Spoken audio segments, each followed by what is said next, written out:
क्योंकि एक बात ये याद रखने वाली है कि ये सिर्फ कोविड और सिर्फ कोरोना के नाते नहीं हुआ है, ये लॉकडाउन और कोरोना के नाते नहीं है। हाँ, इसने आग में घी डालने का काम किया है, लेकिन ये संकुचन पहले से शुरू हो गई थी, ये गिरावट पहले से शुरू हो गई थी।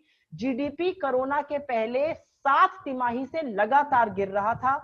वित्तीय वर्ष 17 से लगातार गिर रहा था। 17 के वित्तीय वर्ष में जीडीपी की ग्रोथ 8.3 थी, जो गिरते गिरते 4.2 हो गई। नोटबंदी के बाद से लेकर अभी तक जो पिछला वित्तीय वर्ष बीता है, आधी हो गई है हमारी आर्थिक वृद्धि की जो ग्रोथ है, जो वृद्धि होती है।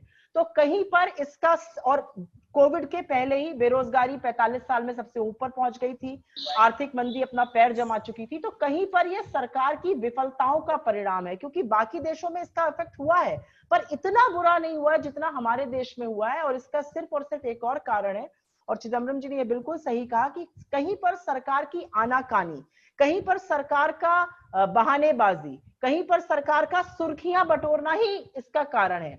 राजकोषीय सहायता नहीं मिली, फिस्कल मेजर्स बहुत कम आए, जवानी जमा खर्च हुआ, आरबीआई पर बोझ लाद दिया गया, आरबीआई ने ऋण की दर घटाई, तरलता बढ़ाई, आरबीआई ने डिविडेंड दिया, लेकिन आरबीआई से लोन मिलता है और इतनी आशंका के वक्त कोई लोन लेने को तैयार नहीं। और इसीलिए अगर आप देखिए तो हमारी जो ऋण की गति होती है वो भी धीमी हो गई, उसका सिर्फ 5.4%, क्रेडिट ग्रोथ जो कहते हैं वो सिर्फ 5.4% हुई है।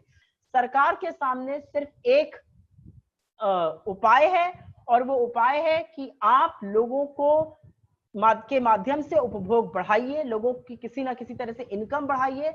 और ये तभी होगा जब आप सूक्ष्म लघु उद्योगों को, मध्यम वर्ग को कुछ सहायता करिएगा, ग्रामीण क्षेत्रों में सहायता करिएगा, दिहाड़ी मजदूर, कारीगर, सभी इससे कहीं ना कहीं प्रभावित हैं। मैं सिर्फ अपनी बात ये कह के खत्म करना चाहती हूँ कि आरबीआई ने अपनी एनुअल रिपोर्ट में पूरी तरह से इस बात को साफ कर दिया है कि आर्थिक मंदी का ये दौर बड़ा है और ये लंबे समय तक रहने वाला है, ये पहले जल्दी नहीं खत्म हो जाएगा।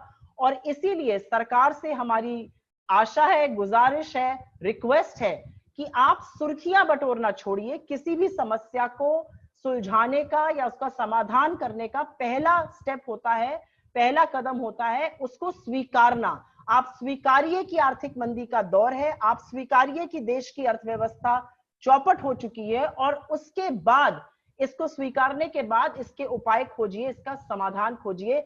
मुगालते में रहने से, आंख बंद कर लेने से, आंख पे पट्टी लगा लेने से, सुर्खियां बटोरने से ये समस्या सुलझने वाली नहीं है।